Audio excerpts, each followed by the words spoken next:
Opa, bom dia, então, para todos, todas e todes.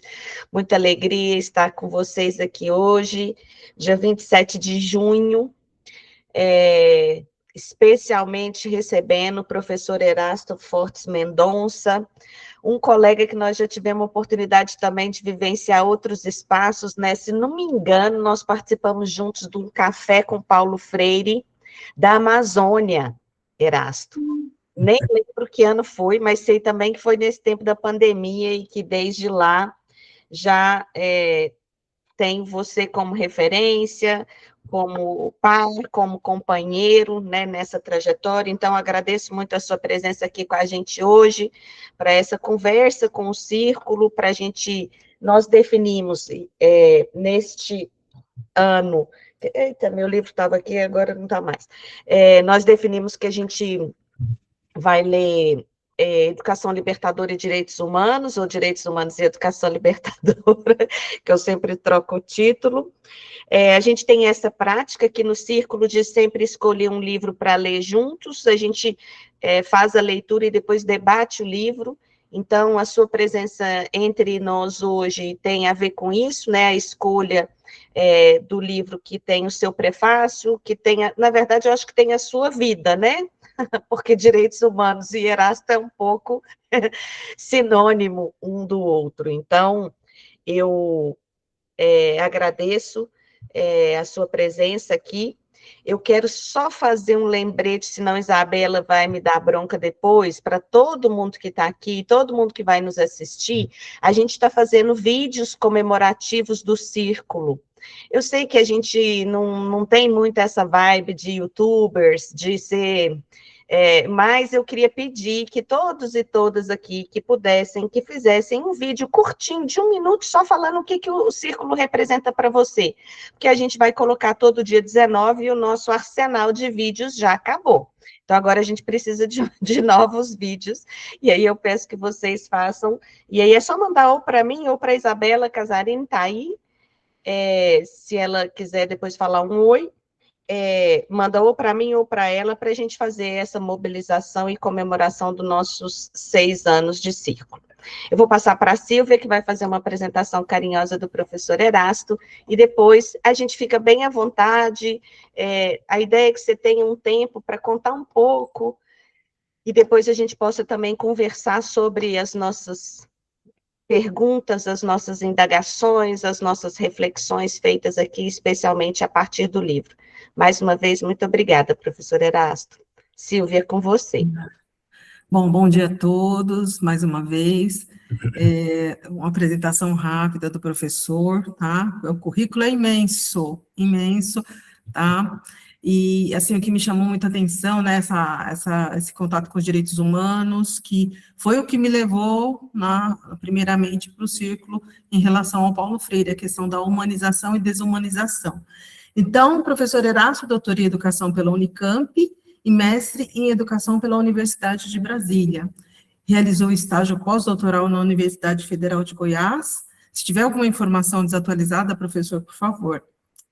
Atua como coordenador geral de políticas educacionais em direitos humanos no Ministério da Educação.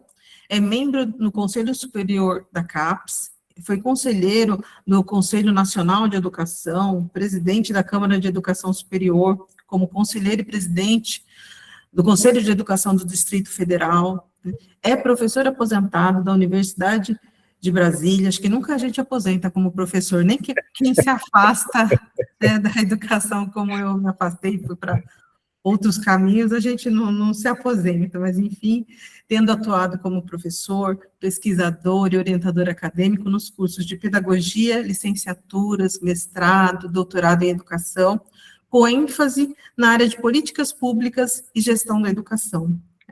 Tem experiência em gestão pública como diretor da Faculdade de Educação da Universidade de Brasília, como secretário adjunto da Educação do Distrito Federal, e no começo foi professor de Educação Básica e eleito da Diretoria Regional de Ensino da Secretaria de Educação do Distrito Federal.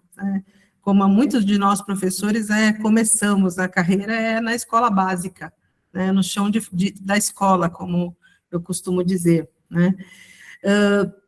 Tem algumas palavras-chave, né, do trabalho do professor que eu elegi, né, que é a gestão democrática em relação ao Estado patrimonial brasileiro, direitos humanos e educação libertadora, que nos remete diretamente ao Paulo Freire. Ah, olha, eu fiz uma cola, gente, desculpa. Mas assim, final de semestre, depois de provas, eu não sou ninguém mais, né? E aí, muito atual é a reflexão sobre a militarização das escolas públicas, que a gente tem vivido, assim, de forma muito pesada aqui no estado de São Paulo, acho que em Minas Gerais também, Uberlândia, DF, né, com certeza, né? E isso aí que afasta, né, cada vez mais a escola da gestão democrática e dos direitos humanos, né? E eu tive oportunidade de ver os vídeos do professor também, e ele teve uma fala que ele lembrou do Paulo Freire, né, que eu achei muito, muito importante trazer hoje, né, que todos os dias nós devemos nos indignar, todos os dias, e que indignação não quer dizer intolerância. Então, com esse término, eu passo a palavra para o professor Erasto, da nossa roda de conversa, e seja bem-vindo, professor.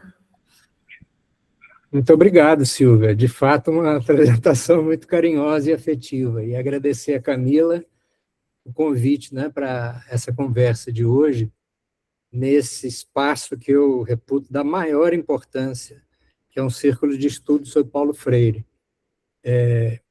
Quero dizer, Camila, que eu tenho um carinho muito especial pela Universidade Federal de Uberlândia, por vários motivos, né? Primeiro que tenho amigos na Faculdade de Educação, companheiros. Minha esposa fez doutorado em Educação, sob a orientação do professor Marcelo, e nós temos, nesse momento, eu estou no Ministério da Educação, como foi dito agora há pouco, temos tido um trabalho muito, muito importante de extensão universitária no campo da educação e direitos humanos, coordenado pela equipe que cuida da extensão universitária aí na universidade. É um trabalho que já atingiu dezenas de milhares de profissionais da educação, de alguma forma, né, motivando as pessoas a pensar na educação e direitos humanos como uma estratégia importante de construção de uma escola que trabalha a educação para a paz, a harmonia na convivência, né, e especialmente o respeito aos direitos humanos, o combate ao preconceito e às discriminações. Então, fica aqui esse registro que eu acho que é importante a gente fazer.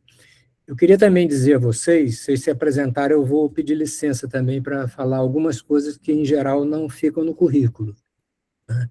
Eu digo sempre que a vida foi e está sendo muito generosa comigo, no campo da educação e no campo pessoal, porque eu tive a oportunidade de atuar na educação em todos os níveis dela, desde a educação, a época chamada educação primária, até a pós-graduação. E eu acho que isso dá a gente uma percepção alargada, né, desse campo educacional. Eu costumo dizer, né, que a idade faz com que a gente tenha algumas experiências que já não existem mais, né? Talvez alguns aqui, pela idade, não conheçam e saibam apenas da informação, porque de alguma forma estudaram estrutura e funcionamento do ensino, né? Mas já houve uma época em que a gente tinha curso primário e curso ginasial. O curso primário de 4 anos e o ginasial de outros 4, que depois foram integrados no chamado ensino de primeiro grau, que hoje é o ensino fundamental, que se alargou para 9 anos. Mas o curioso é que a gente tinha, entre o curso primário e o curso ginasial, um exame, que as crianças a ele eram submetidas, chamado exame de admissão ao ginásio. Eu estou tão idoso que eu fui professor do curso de admissão ao ginásio. Preparava os meninos para fazer esse mini vestibular, né?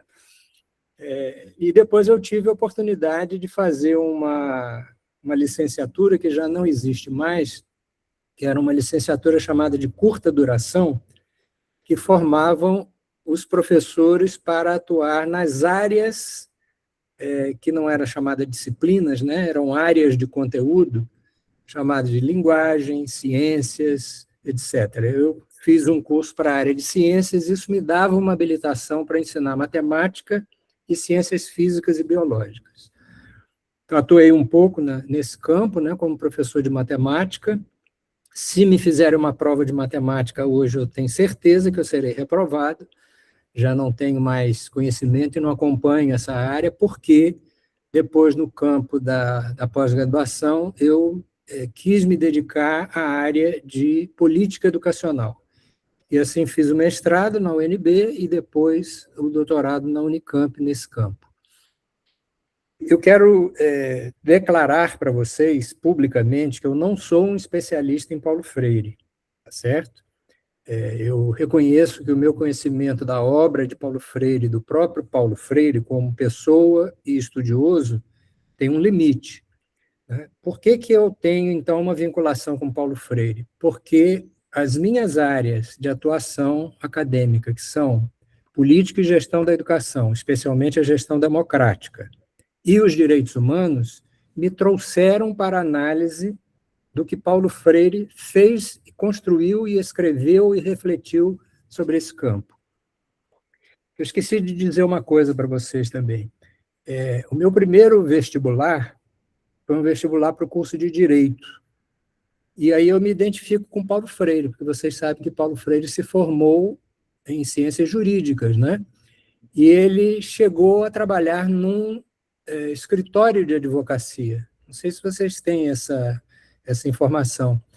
E ele não passou do primeiro caso em direito, porque foi atribuído a ele uma ação em que um dentista era acionado por não pagar o aluguel do consultório onde ele atuava. E Paulo Freire, como advogado, tinha que fazer com que esse dentista saísse do escritório, fosse despejado. Ele, inconformado com essa injustiça, porque não podia compreender como um trabalhador teria o seu instrumento de trabalho retirado como parte do pagamento do aluguel que não conseguia pagar, Paulo Freire desistiu naquela hora de ser advogado. Que bom para nós, né? Porque ele se transformou nesse ícone, né, da educação internacionalmente e nacionalmente. Talvez mais internacionalmente do que nacionalmente, né, pela conjuntura que nós ainda temos, né, de tanto ataque, né, ao Paulo Freire como pessoa e à obra dele. E eu me identifico com isso também, porque o meu primeiro vestibular foi para o curso de Direito. Só que quando eu era estudante de Direito, eu fiz o vestibular na Universidade Federal Fluminense, eu morava em Niterói nessa época. Eu tive uma experiência de fazer uma prática de educação de jovens e adultos, mais adultos e muitos idosos, inclusive de alfabetização. Era um trabalho voluntário que a escola onde eu lecionava fazia, e Paulo Freire não tinha uma inserção forte nessa prática, porque ele estava banido do país, inclusive, nessa época, né? E era a época do Mobral, Movimento Brasileiro de Alfabetização, que o governo da ditadura militar criou como uma farsa, né, de alfabetização, mas era um grande programa, que o Brasil inteiro estava envolvido nele. E a gente tinha um método específico. Eu trabalhava numa escola salesiana de Dom Bosco, e existia um método chamado Método de Alfabetização Dom Bosco, criado por um sacerdote salesiano, que alfabetizava também rapidamente, mas não tinha essa, vamos dizer, essa estratégia que Paulo Freire utilizava de ter a conscientização como um primeiro passo, né, para a alfabetização. Era uma alfabetização pura e simples.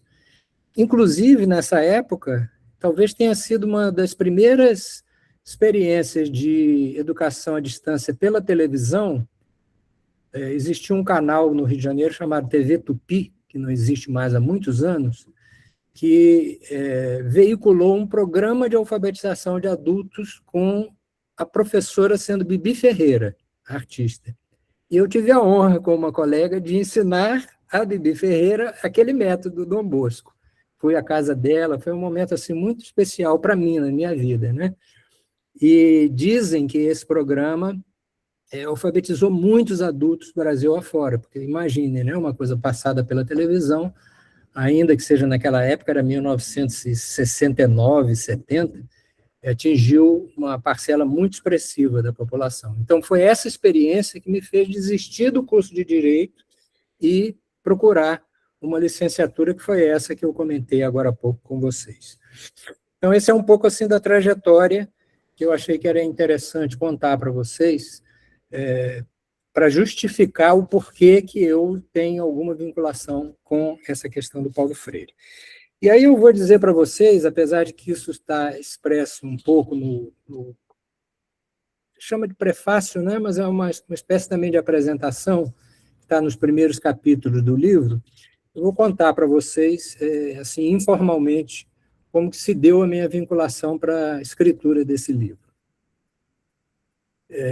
Vocês sabem que esse livro tem uma origem inicial, que é um outro livro chamado Educação na Cidade, que foi um livro que teve muitas edições, foi traduzido em várias línguas, e que contava a experiência de Paulo Freire na Secretaria de Educação Municipal de São Paulo.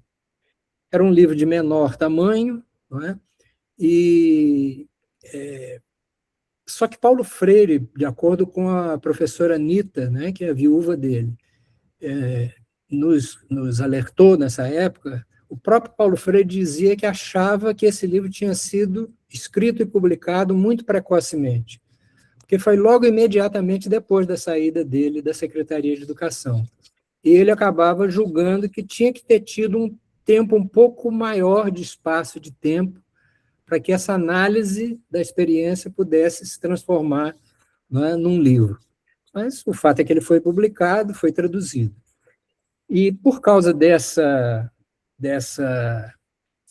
questão, né, de Paulo Freire ter achado o livro prematuro, a professora Anita acabou por não permitir mais que esse livro fosse traduzido, apesar de muitas solicitações dos países que tinham essa tradução. Ela decidiu não aprovar mais essa expansão, né, desse livro. Então, publicações nos Estados Unidos, no próprio Brasil, não se publicou mais, e México e França elas foram suspensas. Só que, como eu disse, a professora continuava recebendo demandas de publicação desse livro. E aí o que acontece? No dia 20 de setembro, portanto, um dia depois, né, da comemoração do aniversário de Paulo Freire, 20 de setembro de 2011, o parlamento local aqui do Distrito Federal se chama Câmara Legislativa do Distrito Federal. Vocês sabem que o Distrito Federal tem competências de município e de estado ao mesmo tempo, né? Então, ele não tem o nome de Assembleia, tem o nome de Câmara Legislativa. A Câmara Legislativa outorgou a Paulo Freire o título de patrono da educação do Distrito Federal nesse dia, 20 de setembro de 2011. E o deputado distrital que promoveu essa outorga, ele convocou como é que eu diria, uma cerimônia, né, solene para que essa outorga pudesse ser anunciada publicamente. Me chamou para compor a mesa, eu estava nessa época como secretário adjunto de Educação do Distrito Federal. Nessa condição, ele me chamou para compor a mesa e estava presente a professora Anita.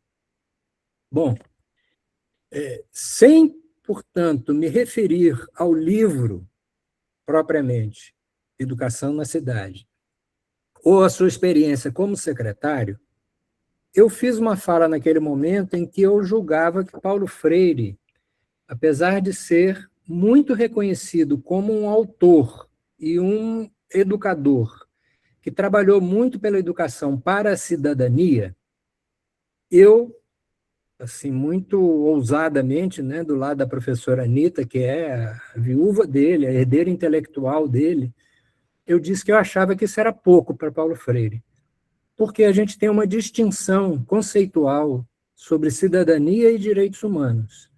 A cidadania está adstrita a um Estado nacional e a configuração jurídico-política desse Estado. Por isso a gente fala cidadania brasileira, cidadania italiana, cidadania americana, etc. Então, são esses instrumentos, a Constituição e as leis desse Estado Nacional, que vão definir o que é um cidadão, ou que não é um cidadão, o que é pior. Né? Quais são aqueles que não atingem a cidadania? Do exemplo, as mulheres até 1932 no Brasil não votavam, porque não eram consideradas maduramente para votar. Então, a cidadania eleitoral a elas era proibida. Então, são as leis que configuram o que é uma cidadania. Direitos humanos, não. Direitos humanos têm uma pretensão de universalidade. Não importa onde o ser humano esteja, a ele os direitos humanos atingem. Não é? De maneira que todos aqueles direitos que são proclamados na Declaração Universal dos Direitos Humanos são direitos que a ele pertencem, ou a ela pertencem, independente do Estado Nacional onde essa pessoa resida e a configuração jurídico-político que define ele ou não como um cidadão ou cidadã. Então, nesse momento, eu dizia que eu achava que Paulo Freire tinha um vínculo muito mais forte com direitos humanos do que propriamente com a cidadania, né? Por causa, evidentemente, de um processo que, aliás, levou Paulo Freire a escrever Educação como Prática da Liberdade e Pedagogia do Oprimido, e antes a tese de doutorado dele, onde ele analisa a desumanização dos homens em função da estrutura da sociedade, né? E a pedagogia do oprimido como uma forma de humanização desses homens e mulheres desumanizados pela sociedade.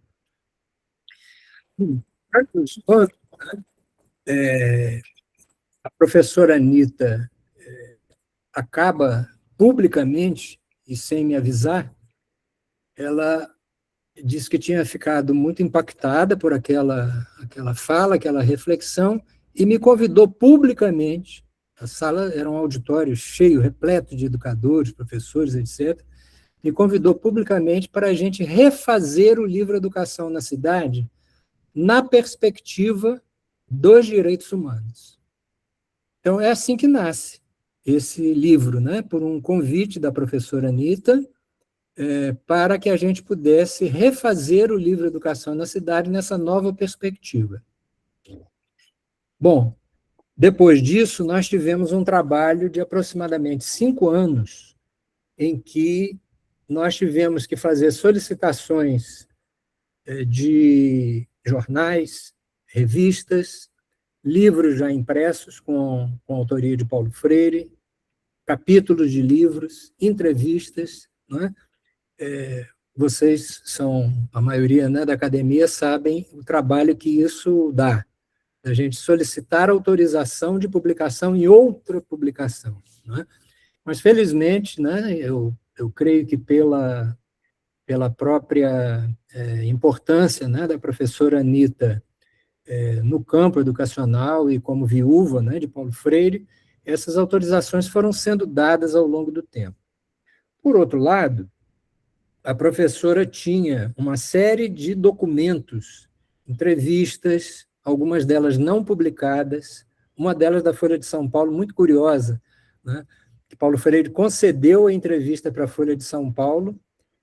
Essa entrevista deveria sair no dia seguinte e a Folha de São Paulo não publicou a entrevista. Ela foi, no entanto, desgravada pelos assessores de Paulo Freire na secretaria, então tinha lá o papel. E tem em cima do título, né, da entrevista, escrito manuscritamente por Paulo Freire, essa referência de que a Folha de São Paulo se negou a fazer a publicação das entrevistas. E aí tem essa crítica, né, de que Paulo Freire, evidentemente, era super atacado, né, pela imprensa como secretário de Educação, sob os mesmos argumentos que hoje se fazem sobre Paulo Freire, que ensinava os meninos a errar, que não tinha problema de errar a fala, nós vai, nós vem, quando a gente sabe que essa maneira de acolher os meninos das classes populares era uma forma de os introduzir, né, na fala e na escrita chamada de escrita culta. Então, um pouco é isso a história de como esse livro nasce, né? Ele acabou sendo estruturado com depoimentos de pessoas que trabalharam com Paulo Freire, Então, tem lá o artigo da professora Arelaro, já falecida, né, do Mário Cortella, que foi chefe de gabinete e depois secretário adjunto dele, antes tinha sido Moacir Gadotti, a professora Ana Maria Saul e a deputada Luísa Erundina, que era a prefeita no município, né, no qual o trabalho de Paulo Freire foi exercido entre 89 e 91, a gente não conseguiu que ela escrevesse um artigo, era exigir demais de Luísa Erundina, que, como sempre, né, tem uma atuação parlamentar absolutamente irrepreensível, né, e cheia de trabalho o tempo inteiro. Então, a gente optou por pedir a ela que nos concedesse uma entrevista. Essa entrevista foi feita por mim, pela minha esposa, que é doutora também em educação, e ela consta do livro como uma contribuição da Luísa Erundina.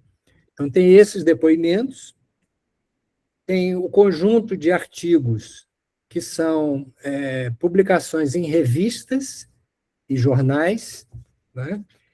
E tem as repercussões que Paulo Freire teve em relação, especialmente, à questão da imprensa. Tem um capítulo interessante, que é o inicial, que é da Lavra de Paulo Freire mesmo, chamado Justificando o Novo Título, Direitos Humanos e Educação Libertadora. Claro que o título não é de Paulo Freire, né? O título foi dado pela professora Anita e por mim, mas consta nele uma reflexão de Paulo Freire numa fala que ele teve e que está publicada no livro Pedagogia dos Sonhos Possíveis. Então, vocês vejam que aqui é uma publicação de um livro e a editora que publicou esse livro, que é a mesma, teve que dar autorização para que ela fosse repetida nesse livro agora. Por quê? Porque tudo aqui se configurava como uma tentativa de mostrar que a administração, a gestão de Paulo Freire à frente da Secretaria de Educação, ela teve uma marca. Essa marca era a gestão democrática. Vejam, 1989. A gestão democrática acabava de ser incluída como um princípio constitucional do ensino público no Brasil, na Constituição de 88. Né? Claro, evidentemente que várias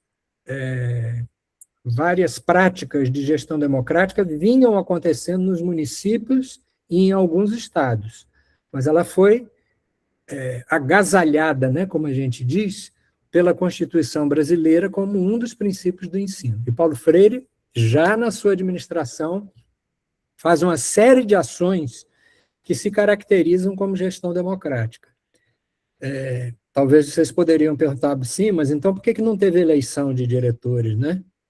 São Paulo continua a ser uma das unidades educacionais que trabalham com concurso público para os gestores educacionais. Pois é, o Paulo Freire não obrigou a rede, olha que interessante, ele não obrigou a rede a fazer eleição para diretores, apesar de essa ter sido a posição dele.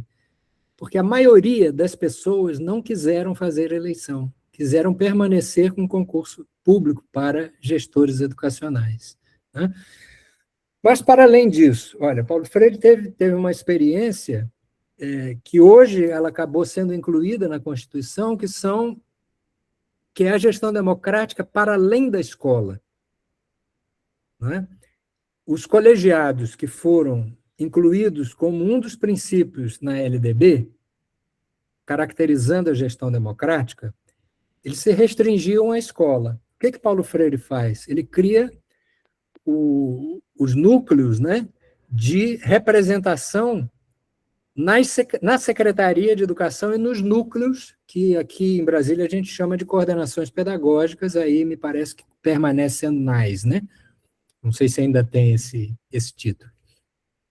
Então, essa experiência de Paulo Freire na gestão democrática, ela demonstra que ele tinha um compromisso fortíssimo com esse princípio educacional.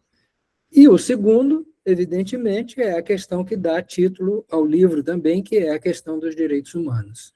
Então, a gente procurou caracterizar em cada palestra, em cada escrito, em cada entrevista concedida, essa caracterização, né, da luta pela gestão democrática e a importância que Paulo Freire dava ao respeito aos direitos humanos, o combate ao preconceito e às discriminações.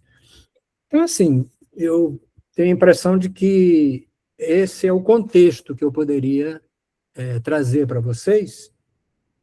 Não sei se tem alguma coisa assim muito interessante, muito particular. Tem uma coisa que me chama muita atenção em particular, que é a crítica que Paulo Freire recebia na imprensa por pedir às professoras, ele cita muito professoras, né, quase sempre no plural, o magistério predominantemente não é uma categoria de mulheres, né? Paulo Freire pedia às professoras que evitassem usar o lápis vermelho para sublinhar erro dos meninos, né? Quando ele diz assim, nós vai, a professora chega lá e tasca o lápis vermelho e dá erro naquilo, né?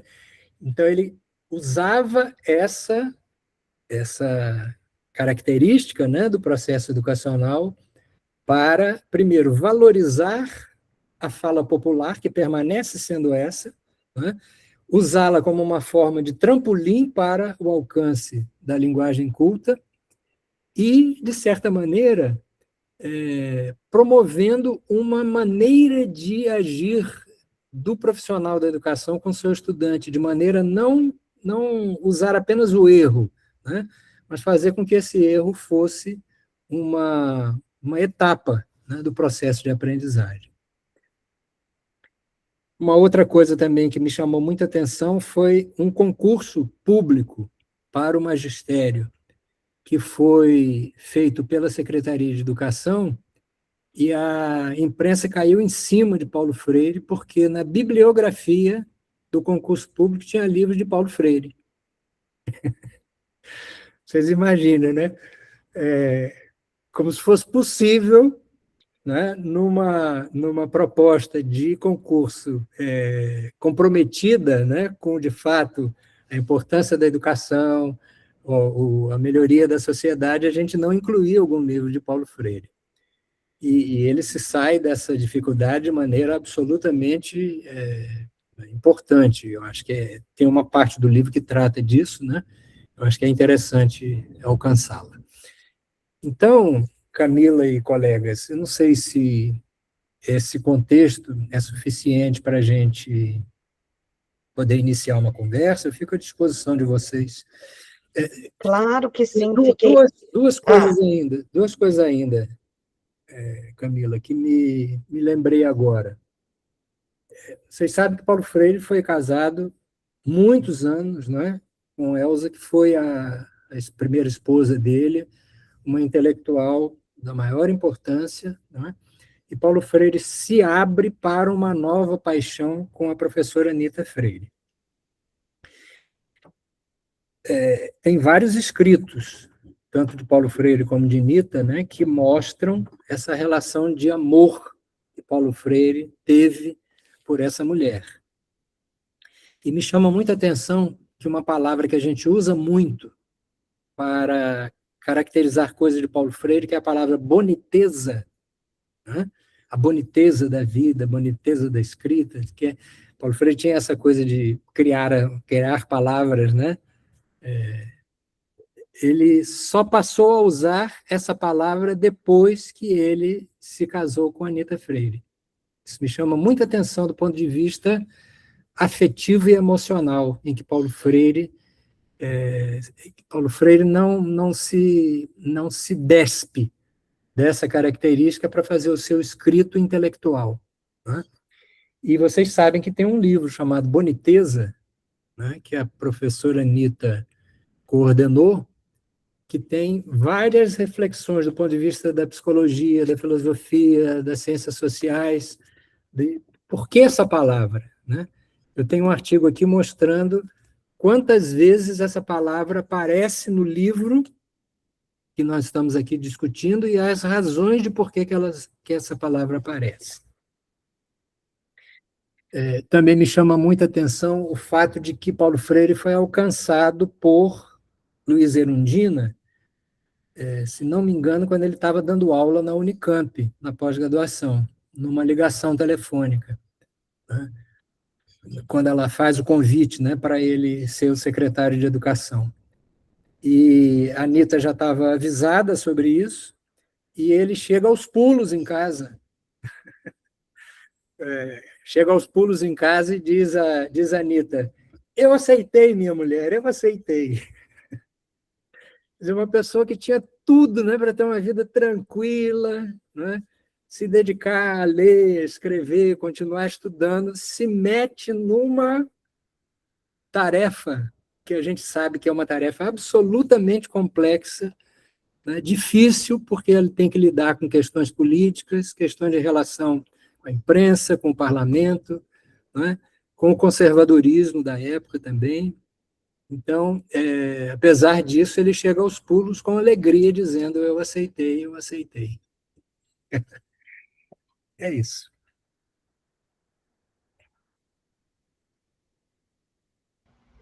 Eu estava aqui tentando achar até, porque acho que vi já a Erundina contando essa história de como foi quando ela liga. Eu acho que está no Boniteza, acho que a Luísa Erundina, a contribuição dela no Boniteza, não sei, agora eu já me perdi onde está, mas acho que é um bom caos, né, para a gente ver como é que essas coisas a gente acha que teve muita, e é uma questão simples mesmo, né, de um desejo, de um convite e de um aceite de uma pessoa, naquele tempo histórico também muito esperançoso ainda, de uma contribuição na gestão, né, Erasto, assim, especialmente, eu queria compartilhar com você, primeiro uma curiosidade, então, na verdade, isso eu não sabia, que, então, o título de patrono foi dado primeiro pelo DF, depois que Sim, Luiz Erundina faz na Câmara, aí nacionalmente, né, pela exato. lei, é isso? Porque É foi isso. 2012, você contou que foi 2011? Isso.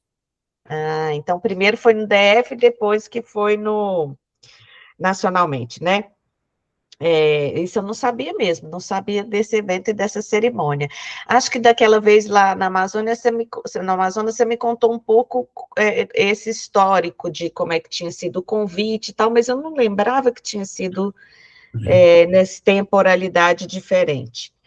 A segunda coisa é como é que este livro, especialmente, eu vou falar do livro originário, né, da Educação na Cidade. Educação na Cidade, eu fiz o doutorado lá na PUC de São Paulo, então eu tive a oportunidade de conviver com a Ana Maria Saul, com a Alípio Casale, com o Mário Sérgio Cortella, né, foram meus professores. Essa era a minha intenção, inclusive, que eu fizesse o doutorado num lugar que eu pudesse conhecer o Paulo Freire, mas também conviver um pouco com pessoas que tinham minha orientadora, Mary Abramov, que Paulo Freire foi padrinho de casamento da Mary, então tinha esse espaço da convivência, né, assim, de ter tido, e eu ter a oportunidade, já que eu não tive oportunidade em vida, de ter essas pessoas que conviveram com ele e contavam muitas histórias. Essa, inclusive, assim, de que Paulo Freire era um super casamenteiro, porque ele foi padrinho de várias pessoas de casamento, assim. Então, essa ideia da amorosidade, de como isso se apresenta, eu acho que é uma questão que também faz parte aí dessas minhas lembranças, especialmente também naquilo que pude conviver com o grupo de professores do programa da PUC de São Paulo. Mas, especialmente, no Educação na Cidade, e lembro que a gente fez um debate, porque eu fiz Isso é bom também, Erasmo, que às vezes nós, no círculo, não temos tempo um pouco de contar as nossas próprias histórias, né? A Ana Maria Saul, ela tem um componente curricular do programa de pós-graduação em Educação e Currículo, lá da PUC, que chama Cátedra Paulo Freire. Ele é um componente curricular, porque tem cátedras de formatos muito diversos por esse Brasil afora, nas instituições de ensino superior.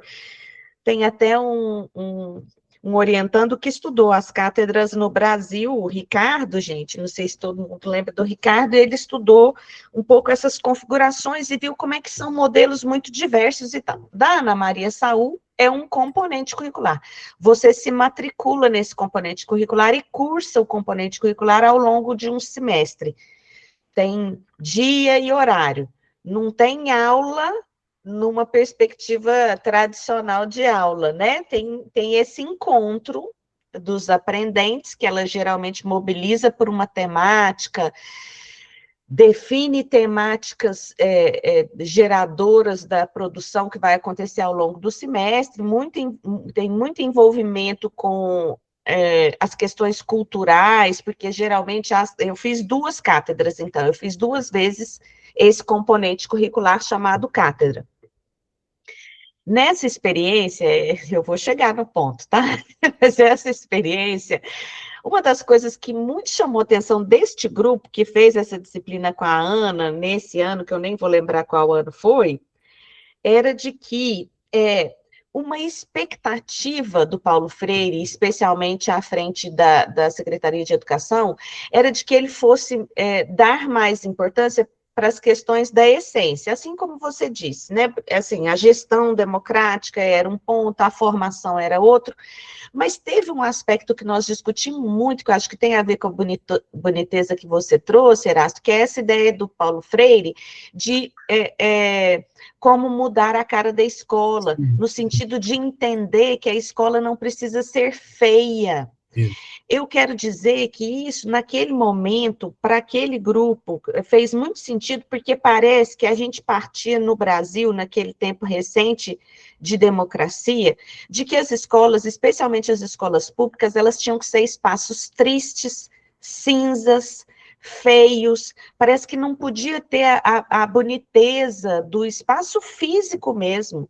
E o Paulo Freire foi muito preocupado com essa questão da estética, de que a alegria, ela também está ligada a uma forma de se sentir bem nesse espaço. Então, isso também precisava ser cuidado, isso também precisava ser olhado, isso também precisava ser, por parte de uma gestão pública, ser também colocado em pauta ou colocado como algo importante. Não sei se aqui eu era, né, do interior de Minas Gerais, numa realidade que era muito, essa realidade de que, eu acho que, se eu posso dizer isso, né, o Paulo Freire inaugura esse olhar de que a escola pública não precisa ser feia. A escola pública pode e deve ser um espaço em que as pessoas se sintam bem nesse espaço. Portanto, é importante que ela seja alegre, é importante que ela seja colorida, é importante que ela identifique os sujeitos que estão lá dentro, né? Então, eu acho que... E aqui, claro, nós estamos começando, e eu confesso que já falei até também queria te contar, nós temos também uma grande parceira aqui, que é a professora Nimes Pigolon, que ela é professora da Unicamp, e ela estuda a presença de Elza Freire no pensamento do Paulo Freire, né, a partir disso que a gente também, você já citou aqui, essa ideia de que ela era alfabetizadora, ela era professora, e ele com uma outra... origem, né, do seu pensamento. Então, nesse sentido, nós temos um pouco discutido essas questões de como é que este pensamento também está na boniteza do seu ser, na sua essência, também na ideia da convivência, né, num primeiro tempo com a Elza Freire, num segundo tempo com a Anita Freire. Uhum. Então, não é uma pergunta, são ponderações, Isso, assim, só para ver se você também concorda, quer dizer, também enxerga desta forma, né? Será que Paulo Freire também, para além das questões, ele não deixou de discutir as questões fundantes ou estruturantes, né, de uma rede municipal de ensino, tanto que até hoje, por conta dessa minha participação e porque fiz o doutorado na PUC São Paulo, até hoje eu tenho colegas de São Paulo, além da Silvia e Vinícius, que estão aqui, mas outros colegas que estão de São Paulo, e eles dizem, da rede mesmo, da rede municipal, e eles dizem, olhem, até hoje a gente tem saudade da gestão Paulo Freire, pelos princípios, por aquilo que foi construído naquele tempo de Paulo Freire na gestão e depois da continuidade com o Mário Sérgio Cortella. Então, fica aberto, gente. Quem aí também quiser falar, vou voltar para você, Erasto.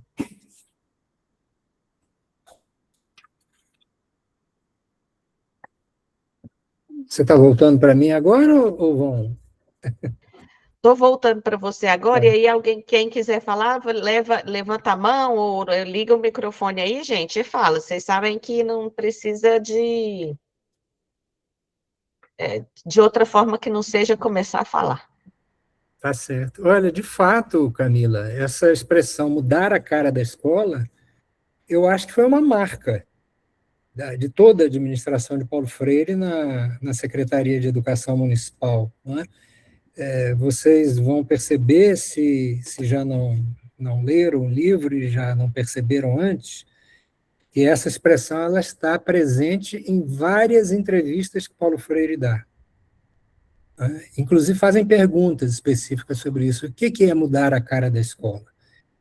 Quando ele entra nesta perspectiva que a Camila acabou de dizer, né, de lutar por uma escola que seja agradável, que todos gostem de estar nela, né? Um espaço agradável, bonito, a escola não deve ser feia, né? Feiura também é uma palavra que ele usa muito, né? Então, essa perspectiva, de fato, é uma perspectiva que, para mim, eu acho que considero que foi uma marca importante, né? Na administração dele, da Secretaria de Educação. Outra coisa, eu acho que também é o relacionamento, né? O relacionamento dele com as pessoas que compunham a sua equipe, com o que a gente poderia chamar de subordinados, né? Inclusive professores, professoras, gestores, né? Sempre um comportamento muito amigável, né? Muito amoroso, de maneira que eu acho que isso, de alguma forma, também imprimiu uma marca na administração de Paulo Freire, na Secretaria de Educação.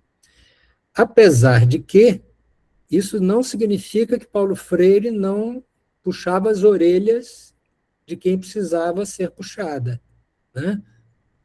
Tem um texto no livro que me chamou muita atenção, que é uma carta que Paulo Freire dirige aos militantes do PT, Partido dos Trabalhadores, a respeito da lealdade, né? Numa circunstância em que ele nomeia, acho que supervisores de educação, se não me engano, e há uma crítica do Partido dos Trabalhadores à forma como ele fez a nomeação dessas pessoas. Imagino, né, que o partido gostaria de ter tido uma discussão prévia, ter feito indicações, essas coisas que na política a gente sabe que existem, né? Paulo Freire desanca esse comportamento, né? Não desanca as pessoas, desanca o comportamento que essas pessoas tiveram com ele, mostrando, né, que a lealdade tem que estar acima da crítica, de forma que eles tinham todos os espaços possíveis e imaginários para conversar com ele antes que essa crítica pudesse ser tornada pública, aumentando mais ainda essa indisposição da imprensa com Paulo Freire, né? Então, essas coisas também eu acho que fazem parte, né? Tem uma reflexão sobre a questão da autoridade, que eu acho que é importante, né? Os círculos de cultura, a forma como as dinâmicas devem ocorrer no ambiente educacional não dispensa a autoridade de quem está na função de professor, né? Então, tem uma reflexão bacana sobre isso também, é um dos capítulos do livro. Sim, uma das também lembranças que eu tenho aqui é das pessoas dizerem que muitas vezes, porque também tem eu acho que uma leitura de alguns do Paulo Freire, uma visão meio romantizada do ser humano, né? Assim, de que era uma pessoa que não é muito a visão que eu tenho, nas leituras que faço, assim, porque é humano como nós, né? E ele dizia isso o tempo inteiro, em todas as suas contradições, ao se reconhecer machista, inclusive, eu sempre digo isso, não é mas é para identificar que ele também é dentro de um contexto histórico, os limites daquilo que era possível e, portanto, naquele tempo, tem uma forte, na verdade, presença do machismo, e ele mesmo o reconhece dessa forma. Então, acho que colocá-lo desta forma é importante para a gente também não começar a achar que, de alguma forma, Paulo Freire começa no papel de mito, ou de um autor que seja... Não, humano, assim como todos nós. E, nesse sentido, eu acho que uma das lembranças que eu tenho é de que os colegas lá, que contavam, né, as experiências dele em sala de aula, dizia que ele vivia tempos, assim, de muito... Para um sistema de ensino bancário, né, um professor muito permissivo, então, muito... deixando, né, a turma falar, enfim, esperava-se um pouco mais da sua fala, mas ele deixava mais as pessoas falarem do que ele mesmo falava, mas, ao mesmo tempo, em alguns momentos, muito ríspido na defesa das convicções que tinha em determinados sentidos, dessa questão, inclusive, né, assim, tem um dos videozinhos, eu faço muita... propaganda mesmo, assim, porque acho que é um excelente trabalho feito pelo Instituto Paulo Freire, pela Universidade Federal do Agreste de Pernambuco, pelo professor Anderson Alencar, que foi orientando do professor Moacir Gadotti. Eles criaram o Memorial Virtual Paulo Freire. Nesse Memorial Virtual Paulo Freire tem o glossário, que o glossário é constituído de verbetes, de vídeos e de áudios do Paulo Freire. Então, tem um desses, que agora eu não vou me lembrar qual é o verbete, mas eu lembro que quando eu ouvi pela primeira vez, eu também assustei, assim, porque era o Paulo Freire dizendo para professores e dizendo assim, olha, vocês ficam... Mais ou menos, né, gente? Eu estou interpretação e memória aqui da minha cabeça, mas mais ou menos assim, ele dizia assim, vocês ficam questionando muito os diretores que estão, né, os coordenadores que estão com vocês, mas vejam como é difícil também assumir esse papel de gestão. Não olhem só do lado...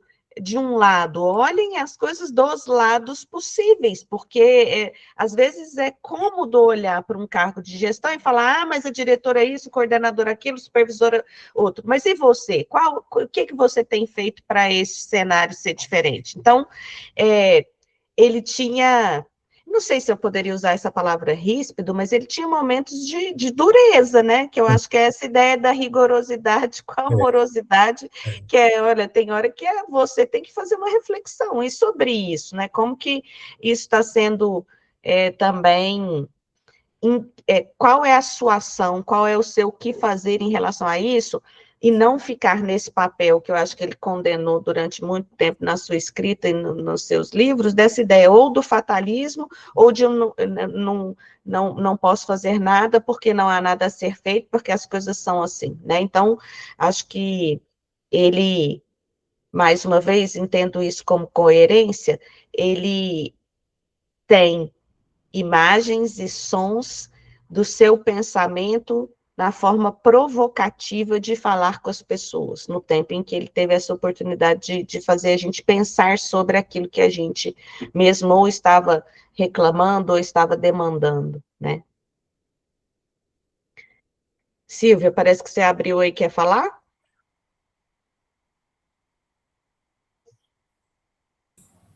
Eu estou escutando, né? Eu gosto muito de ouvir, né? Que na época do Paulo Freire, que eu também sou um pouco mais velha, né? Mas eu era um pouco adolescente, para a juventude, né? 18 anos, nós participamos aqui em São Paulo da eleição da Luísa, né? Inclusive, meu pai era da CPT, da Comissão Pastoral da Terra aqui da Igreja Católica, e a organização dos grupos de movimento popular, né? Inspirados e fomentados no governo da Erundina, que são os MOVAs, né? Inclusive, eu cheguei a alfabetizar, eu era menina, mas participativa, participar dessa construção diferenciada de alfabetização de adultos, que foi muito interessante naquele período, né? E, assim, não tive contato com o Paulo Freire, mas com o entorno, né, das pessoas que movimentavam isso, e foi muito interessante todo esse fervor naquele tempo, porque aí é o que a Camila e o professor falaram, que isso ficou marcado na gestão municipal até hoje, mesmo com tantos governos, Paulo Maluf, Celso Pitta, eles não conseguiram demover, assim, principalmente a parte da desculpa, já confundi com o direito, do magistério, né, do Estatuto do Magistério, da organização dos professores, né, assim, o Ricardo Nunes tem feito, assim, um esforço tremendo para destruir isso que foi criado lá no governo da Luiza, assim, há 30 e tantos anos, mais de 30 anos atrás, né? Então, só esse comentário que eu achei também interessante, fora da gestão, também tem o fervor dos movimentos populares com a alfabetização de adultos nesse período, né? E muito humanizada, né? Todo o processo foi humanizador, né? De acordo com o Paulo Freire, né? Os ensinos, o ensinar do Paulo Freire.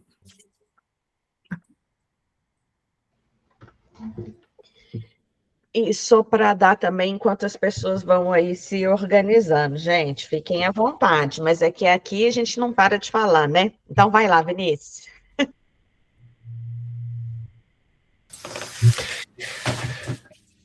A gente, quando começou a discutir esse livro, né, acho que o primeiro texto que nós lemos foi a entrevista que o Paulo Freire deu em 89 para o Jornal de Minas, que chama O que significa ser um trabalhador da educação hoje.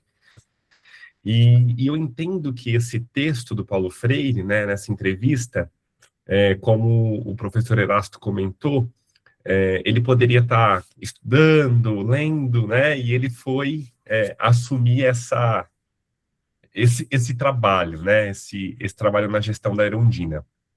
E ele mostra muito essa radicalidade, eu acho, né, do que significa o pensamento e, né, com todas as aspas possíveis, o método Paulo Freire, né? Então, eu acho que ele já não tinha mais os medos, devido a todo o contexto que ele esteve inserido, sobretudo pós-exílio, né?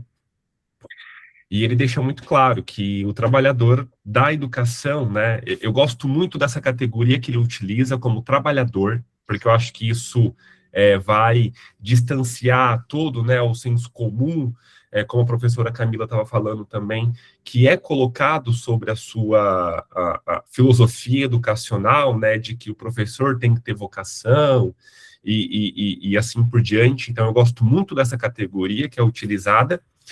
E ele deixa muito claro que o professor ele tem que ter, né, a sua ideologia progressista, esse compromisso com, de fato, transformar aquele lugar onde ele está inserido. E a minha pergunta para o professor Erastus, o que significa ser um trabalhador da educação hoje? Ai, ai. Olha, eu vou te falar como professor universitário, apesar de aposentado, né, como foi dito, estou aposentado desde 2009, então são muitos anos fora do ambiente cotidiano da universidade. Mas o que a gente tem percebido? Primeiro, na formação dos nossos professores e professoras, né? Nós temos tido uma precarização cada vez maior da formação, de maneira que o núcleo de formação de professores e professoras da licenciatura, né, de um modo geral, nas universidades e nos institutos federais, e nas universidades também privadas e confessionais, comunitárias, tem sido o núcleo que tenta sustentar a qualidade da formação dos nossos professores, do magistério, né, no Brasil. Porque, ao longo do tempo, a gente teve uma precarização da formação quase que absoluta. não é? De forma que você tem curso de pedagogia hoje em sobreloja de prédio. Você imagina que condição tem, não é, um estudante de pedagogia de estar fora de um ambiente onde ele, de fato, se prepare para ser aquilo que é o mais importante na sociedade, que é ser professor. Nós tivemos também uma ampliação enorme da estrutura de funcionamento dos cursos de licenciatura pela educação à distância, e não faço aqui uma crítica à educação à distância, ao contrário, eu acho que é uma modalidade, uma estratégia que deve ser preservada e qualificada cada vez mais. É irreversível o uso da tecnologia na educação, mas por que será que o ministro da Educação, que saiu agora há pouco, Camilo Santana, bateu na mesa e disse: não aceitamos mais curso de licenciatura totalmente à distância?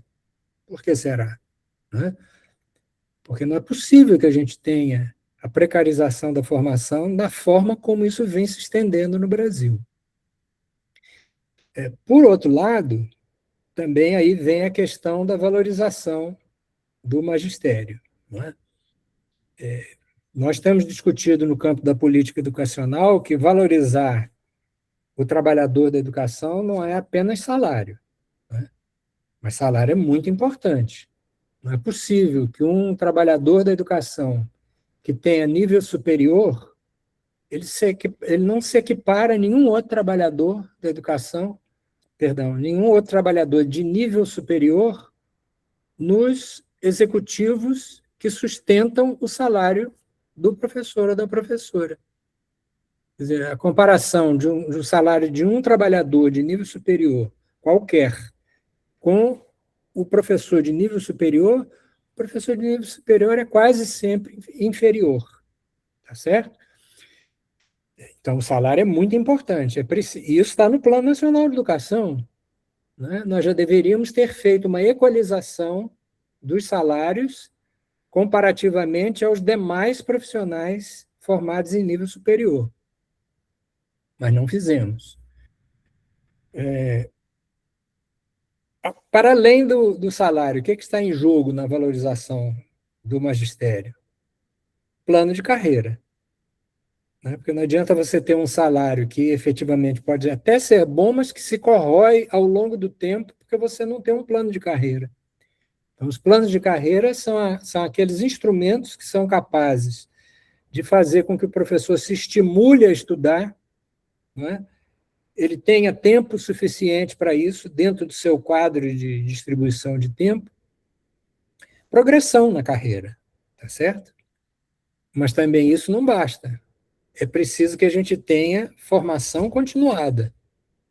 A formação continuada ou formação permanente é que vai permitir que o profissional, o trabalhador em educação, ele se especialize ao longo do tempo, se prepare ao longo do tempo para enfrentar as novidades que a sociedade nos apresenta.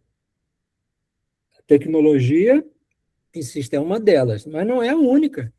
Quer dizer, será que um professor ou uma professora não tem que, periodicamente, refletir sobre a conjuntura social e política que a gente vive? Em que isso afeta ou não a educação? Né? Então, todos esses pontos são parte de um processo de formação continuada que é permanente para o trabalhador em educação. Deveria ser permanente. Puxando a brasa para a minha sardinha. Né? Não é importante o professor ter um conhecimento sobre educação e direitos humanos? Né? Em que ele possa, com o acúmulo de conhecimento nessa área, promover um ambiente de respeito aos direitos humanos no seu vínculo pedagógico, de combate ao preconceito, à discriminação, ele estar preparado para não permitir que em seu ambiente, onde ele é quem coordena aquele grupo, autoridade, dito lá por Paulo Freire, não permitir que ninguém tenha preconceito uns contra os outros no seu ambiente de vínculo pedagógico, e muito menos de discriminação, certo?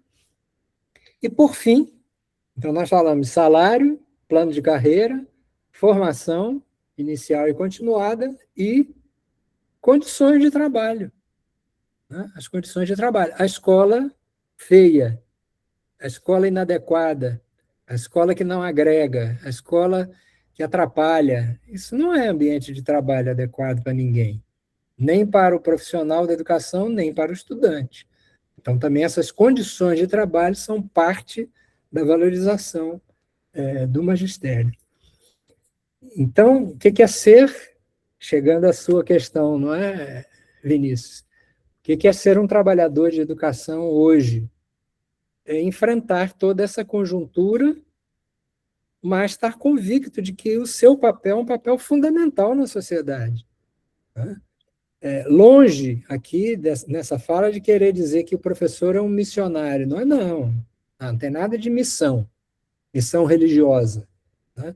Ele tem uma missão, sim, é claro, de educar, mas ele é um profissional e, como profissional, ele precisa ser respeitado. Paulo Freire fala muito disso nesse livro, na relação que ele tem com os trabalhadores de educação, no esforço imenso que ele teve. Você pode imaginar, mesmo no governo de Luiz Erundina, com todo o progressismo que a gente tinha, as dificuldades no relacionamento com a área de finanças, né, com a área de organização dos planos de carreira. Mas ele conseguiu fazer o plano de carreira dos professores do magistério, né? Então, eu acho que é enfrentar. Agora, eu acho que tem uma questão hoje, Vinícius, que a gente tem que levar em consideração. A liberdade de ensinar e aprender e o pluralismo de ideias e concepções pedagógicas, que são dois princípios que estão lá no artigo 206 da Constituição, junto com gestão democrática e outros, isso tem sido atingido na nossa conjuntura social e política no Brasil de tal maneira que o nível de perseguição sistemática a educadores nos ambientes da educação básica e da educação superior tem sido insuportáveis. Um professor ou uma professora hoje, ele tem que questionar se ele pode ter o direito de falar sobre sexualidade dentro da sua sala de aula. Não é? De falar sobre orientações sexuais diversas, de ter um comportamento e exigir que seus estudantes, que com ele criam um vínculo pedagógico, também tenham respeito às pessoas trans, por exemplo, né? Que não admita ter nenhum tipo de discriminação contra essa parcela da população. O professor ou a professora, para fazer isso, ele tem que pensar 10 vezes, porque ele sabe que se ele fizer isso na sala de aula, pode não acontecer nada, mas também pode acontecer muita coisa, como, por exemplo, uma família conservadora, né? Especialmente neopentecostal, ela inconformada com a maneira como o professor utiliza do seu trabalho para tratar desses assuntos, né, essa família pode até agredir o professor, como tem ocorrido, agressões físicas, né? Nós temos no Ministério da Educação, Vinícius, um trabalho lá na secretaria onde eu estou, que é a SECADIA, Secretaria de Diversidade e Inclusão, o apoio a um Observatório Nacional da Violência contra Educadores na Universidade Federal Fluminense. Um trabalho muito bonito, muito importante, com um pequeno recurso que nós conseguimos repassar para a universidade. Eles realizaram uma pesquisa de âmbito nacional que teve a possibilidade de listar as violências que são perpetradas contra educadores nos ambientes educacionais, categorizar essas violências e estão estruturando uma forma de acolhimento e apoio psicológico e jurídico a esses profissionais. E agora, por último, eles estão promovendo um espalhamento desse observatório nas regiões brasileiras, observatórios regionais, em cada uma das regiões do país. Então, teremos 5 observatórios da violência contra educadores. A proposta de apoio a esse trabalho foi de que a gente, no Ministério da Educação, pudesse conformar uma política nacional de proteção aos profissionais da educação. E é isso que está em curso. Adianto para vocês aqui um spoiler, né, de Diário Oficial. Deve sair no dia 3 de julho, agora, portanto, um dia antes do Defesa Eleitoral, a publicação da portaria da Política Nacional de Educação e Direitos Humanos nas instituições de ensino. Estará sob a nossa coordenação lá. Então, essa política tem um dos eixos temáticos a proteção aos trabalhadores em educação, espelhado nessa experiência que a gente apoiou lá na Universidade Federal Fluminense. Então, não é nada fácil ser trabalhador da educação hoje nesse ambiente confuso, né? Um ambiente político muito difícil, né, de a gente lidar, mas nossos compromissos continuam os mesmos de sempre. A gente não mudou de lado, não mudou de causa, né?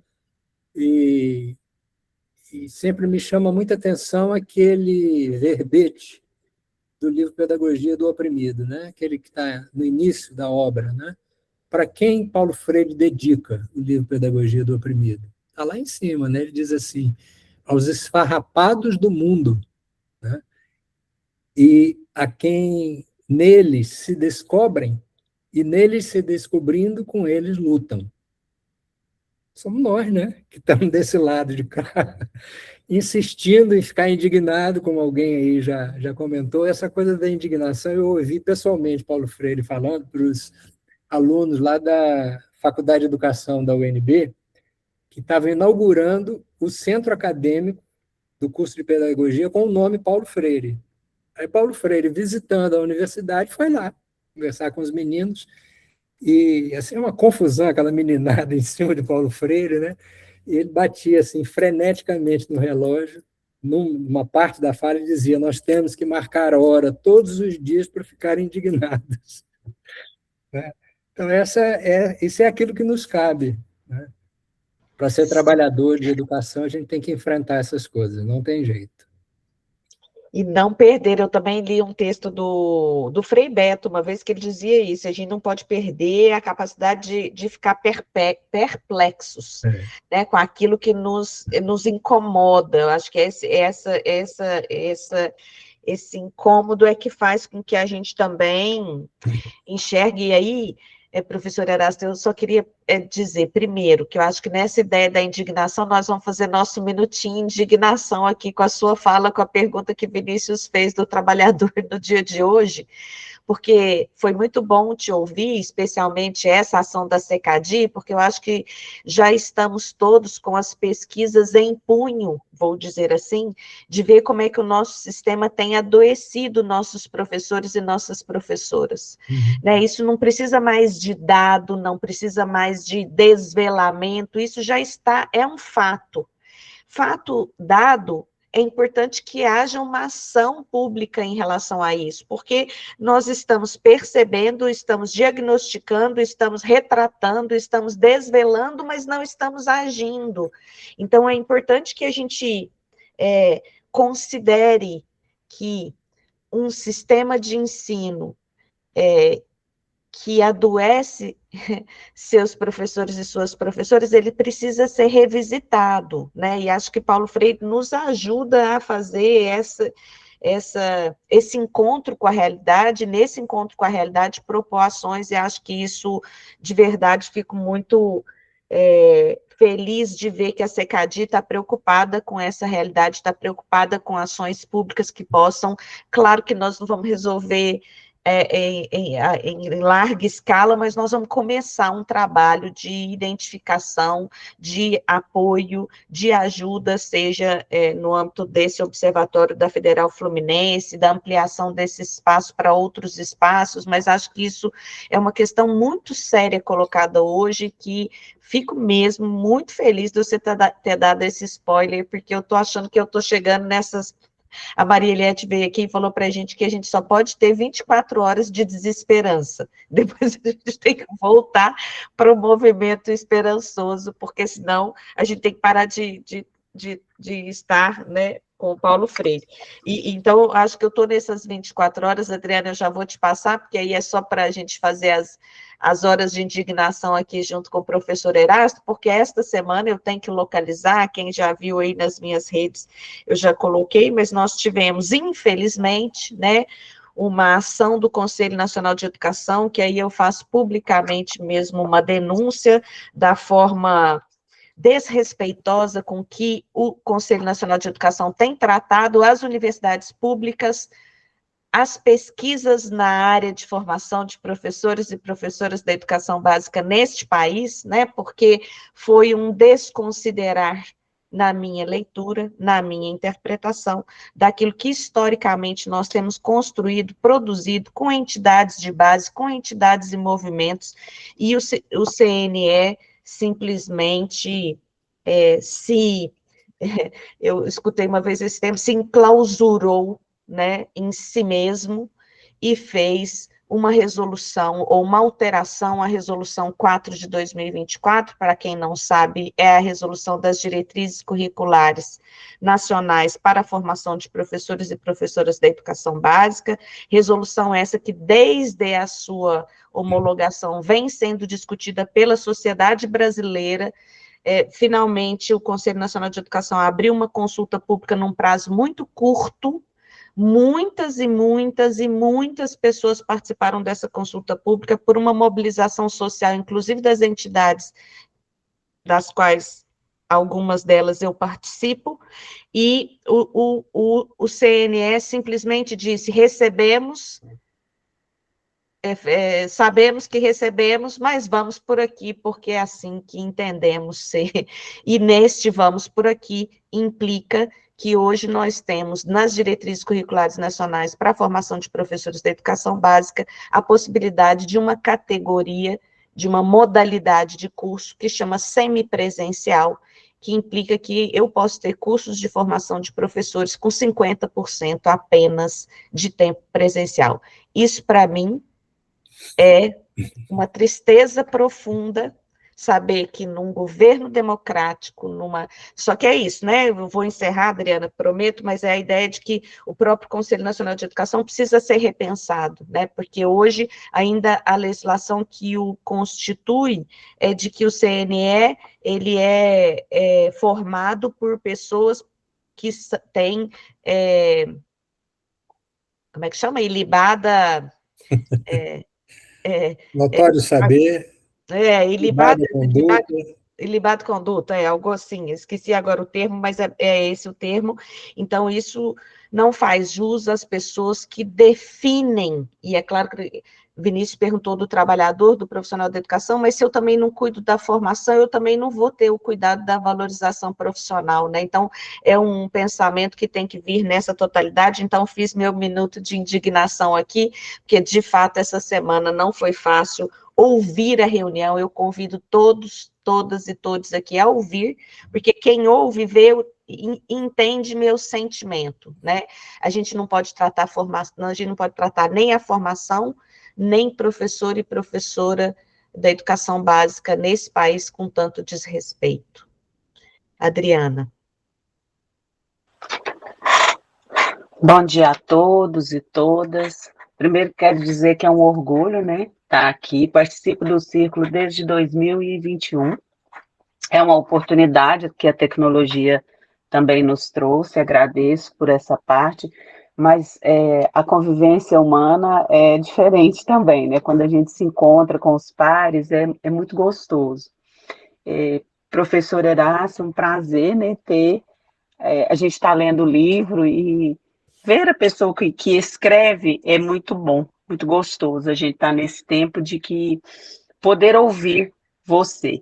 E eu quero, assim, colocar e questionar o seguinte, né? Já que estamos aí diante de alguém que está no ministério e tudo, é bom que eu sou professora da educação básica, hoje, 1º ao 5º ano, né?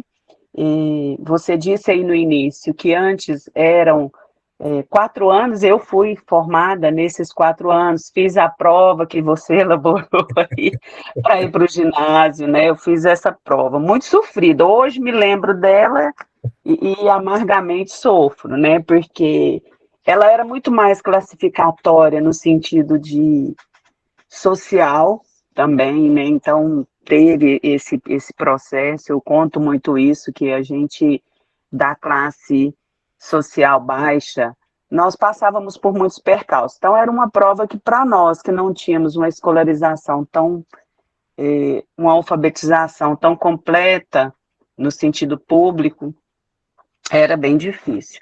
Mas, enfim, concordo com você quando disse aí, né, perguntado pelo Vinícius, ser professor, e você colocou 3 pontos, né, o plano de cargos, o ambiente, os salários, né, e aí eu gostaria também que você nos falasse também um pouquinho sobre a sobrecarga que o governo também nos traz, porque eu estou na educação básica e eu vejo que há uma sobrecarga de avaliações externas, de avaliações de alfabetização, de avaliações de testes de fluência, de avaliações de leituras dinâmicas, da alfabetização, o menino precisa cumprir aquilo ali, o menino precisa ler sozinho numa sala com os professores, a professora precisa se dedicar aos conteúdos, mas ela também tem que ter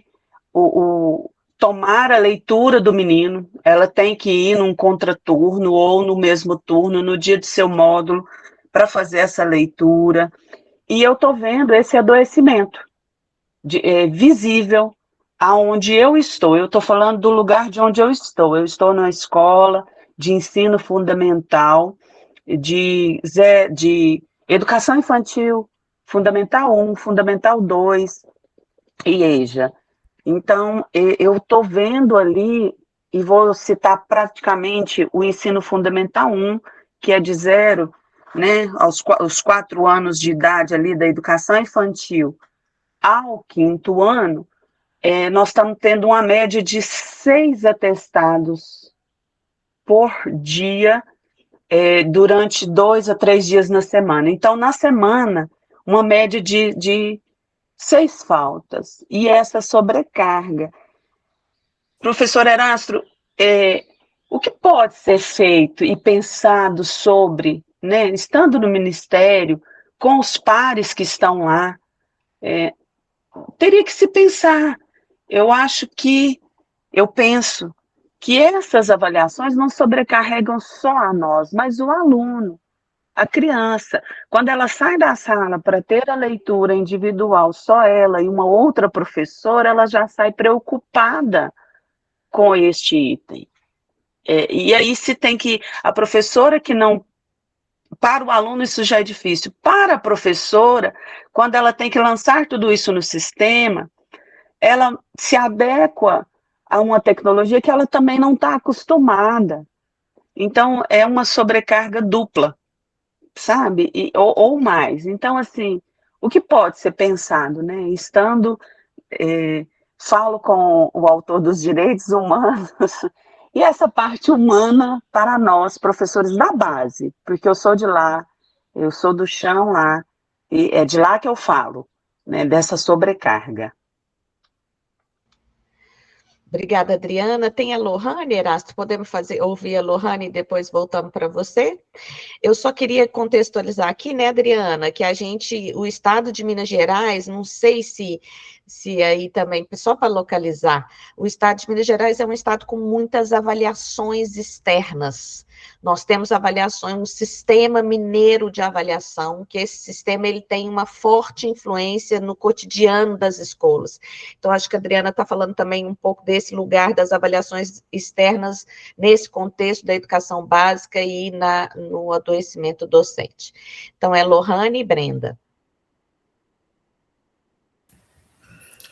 Bom, eu fico, assim, refletindo, né, diante de toda a nossa conversa, do nosso diálogo, sobre o esvaziamento, né, de alunos e alunas nas licenciaturas, né. Como a gente pode trazer, né, para esse contexto de desvalorização profissional, de sobrecarga, como atrair, né, pessoas para as licenciaturas, como qual é a forma, né, de trazer essa esperança, né, para a área da educação.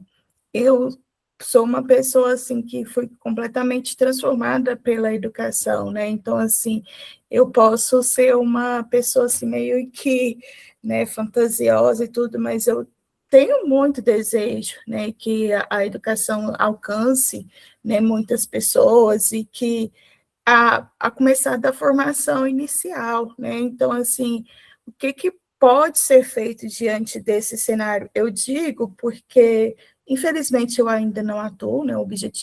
Meu objetivo é atuar como professora universitária, estou em busca de concursos, mas assim, quando eu atuei como professora substituta no Instituto Federal, a sala de licenciatura que eu tinha mais alunos e alunas eram com 10 alunos. Depois, no mestrado e no doutorado também, eu fui bolsista, portanto, tive que fazer estágio docente.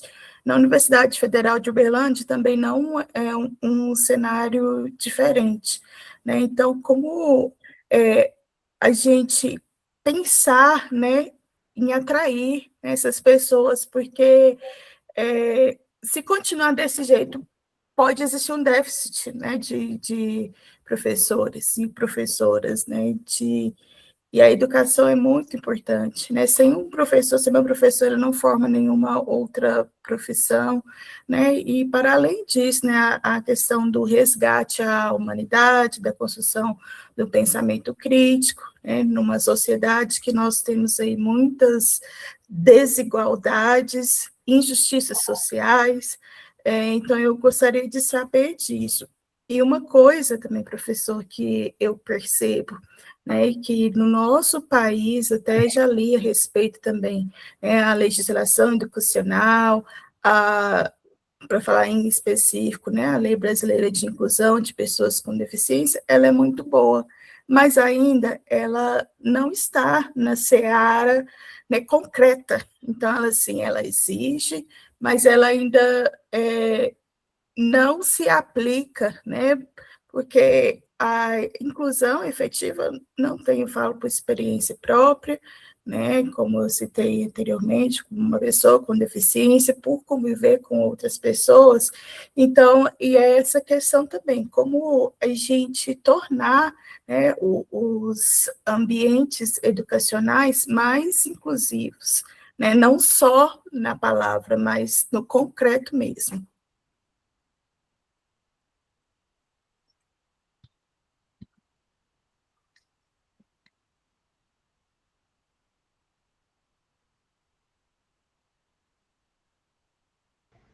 Brenda, pode ir? Eu aqui fiquei presa. Professor Erasto, eu acho que eu vou mais retomar o que a gente falou sobre direitos humanos e cidadania, que eu fiquei com essa pulguinha atrás da orelha, fiquei na dúvida se eu perguntaria ou não, mas não posso deixar de aproveitar essa oportunidade, né? O que me fica desse comentário do senhor inicial é de que maneira que nós podemos articular a noção de direitos humanos universais com os direitos fundamentais previstos na Constituição Federal, porque muitas vezes eles são divergentes. Então, por exemplo, no caso da minha pesquisa, né, que é Migrações Internacionais, já na Declaração Universal de Direitos Humanos, desde 48, está previsto que qualquer ser humano pode deixar o país, inclusive o próprio, a ele regressar, e tem o direito de buscar asilo em outros países. Mas em muitos estados, nação, isso não se traduz na legislação. E até mesmo no Brasil, quando a gente pensa na educação, é muito recente a discussão de imigrantes, refugiados, apátridas na educação, tendo um decreto mais recente de 2025. Então, é mais a ideia de como que a gente pode articular a ideia dos direitos humanos universais com a ideia da nossa legislação nacional mesmo. É isso. Então, devolvo para você, Erasta. Só lembrando que a Nair está dizendo aqui que a realidade de Minas não é diferente da realidade de Goiás. Acabei de receber aqui também uma carta dos trabalhadores de ensino de Goiás dizendo isso que a Nair está afirmando. Tá bom. Primeiro, eu queria explicitar para vocês aqui uma coisa. O fato de eu trabalhar no MEC, né, não me dá respaldo para eu me atrever a dar respostas às questões que a Adriana e Lohane levantaram. Eu não tenho, né, uma autoridade institucional para chegar a discutir essas questões, a não ser como um colega, um trabalhador como vocês, que reconhece tudo que vocês falaram. É interessante, né, que não estou dizendo que vocês fizeram isso, não, é só para ilustrar. As pessoas imaginam que, pelo fato da gente estar em Brasília, e especialmente trabalhando no governo federal, a gente toma cafezinho com o Lula todo dia. Tem essa facilidade, né? Estar com quem tem o poder, especialmente o poder da caneta. Não é assim, absolutamente. A mesma dificuldade que vocês teriam, eu tenho também. É claro, né, que o fato da gente estar numa área institucional no Ministério da Educação me dá também um compromisso, né, talvez um pouco maior do que o que cada um de vocês que não está lá nesse momento, de poder, dentro dos limites da competência institucional que a gente tem, articular com outras áreas. Então, eu não me sinto capaz de responder essas questões que vocês levantam, né? Mas eu quero explicitar uma questão em particular. Nós temos uma Constituição de 1988, e no caso específico da educação, a LDB de 96, que determina o papel dos entes federados. Quais são os entes federados? União, Estados, Distrito Federal e municípios. Então, o papel da União, e no caso da educação, o Ministério da Educação, é um papel de coordenação da política nacional. É um papel normativo. É um papel redistributivo. Tem um outro termo agora que me falta. Como se fosse solidário, né? Então, a União, e no caso o Ministério da Educação, ela não atua diretamente na execução da política de educação básica, a não ser nas escolas, que são escolas federais. Por exemplo, os institutos federais. Tem lá o ensino médio. Então, isso compete à União. Mas, ainda assim, com a autonomia que a legislação confere aos institutos federais, igual à universidade. Certo? Isso para dizer, então, o seguinte: assim como a União tem esse papel da coordenação da política nacional, as unidades da federação, que são os estados e o Distrito Federal, e os municípios, têm autonomia constitucional e legal de organização dos seus sistemas. Então, a União e o MEC não interferem na maneira como o Estado organiza a educação, o plano de carreira do Estado, a proposta pedagógica do Estado, nada disso o MEC pode interferir. Outro dia, participando de um debate lá na Câmara Federal, um deputado, que eu não vou dizer o nome, me disse assim: o Ministério da Educação deveria obrigar os professores a fazer curso de educação continuada. Eu tive que responder para ele: deputado, então, eu quero lembrar ao senhor que a gente tem uma Constituição Federal e uma Lei de Diretrizes e Bases que é votada neste Congresso Nacional, não é pelo Ministério da Educação, nem pelo Executivo. Enquanto existir a Constituição e a Lei de Diretrizes e Bases, o MEC não pode obrigar ninguém a fazer curso de educação continuada. que essa é uma atribuição do Estado, do município e do Distrito Federal. Então, se o senhor quer que obrigue, mude a lei, porque, por enquanto, a gente não tem essa capacidade de fazer isso. Então, é essa pouca compreensão ainda, eu acho, do que significa o Pacto Federativo brasileiro. Não é? É claro, né, que no caso das avaliações, eu reconheço que a gente vive uma programação da educação em função das avaliações. Reconheço isso. O Enem é uma delas. Como se organizou todo o processo de ensino fundamental e ensino médio para responder ao Enem.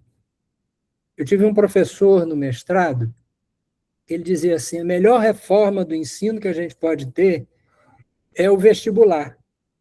Porque todo mundo vai se organizar para fazer um bom vestibular.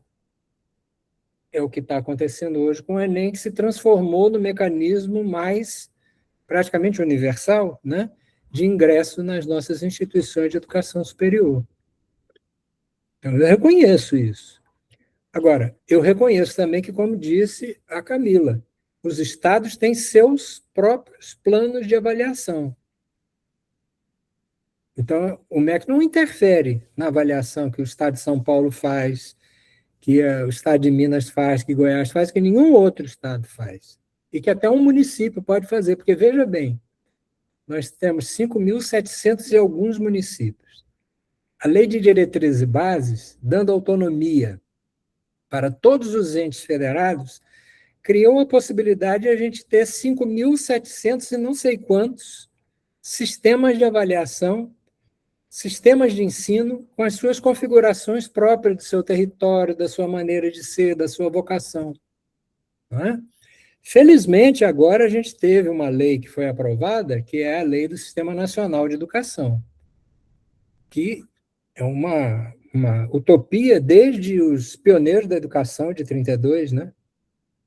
Desde essa época se falava na possibilidade e na necessidade de ter um sistema nacional de educação articulado, de maneira que a gente tenha município, estados, Distrito Federal e União unidos solidariamente para a oferta da educação, com solidariedade de compromissos entre todos os entes federados. Isso é o que está lá na lei agora. Agora, isso é um caminho a ser seguido, né? Um caminho que a gente vai, eu acho, construir durante um certo tempo. Então, eu não sei se meu muro de lamentações aqui, eu não sei se ele responde às preocupações da Adriana e da Lohane. Mas eu queria... sim, a Brenda falou sobre a questão dos refugiados, para nos lembrar da distinção entre cidadania e direitos humanos.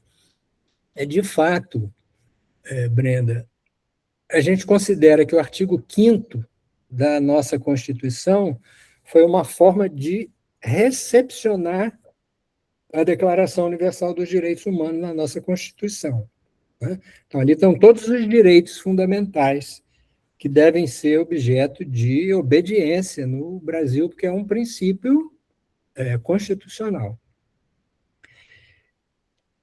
Quando a gente fala de universalidade dos direitos humanos, eu quero lembrar que eu falei da pretensão, né? Eu não falei os direitos humanos são universais. Apesar de ser essa uma afirmação de quem estuda direitos humanos, eu prefiro dizer que a gente tem nos direitos humanos a pretensão da universalidade. Porque é fato que eles não são universais, né?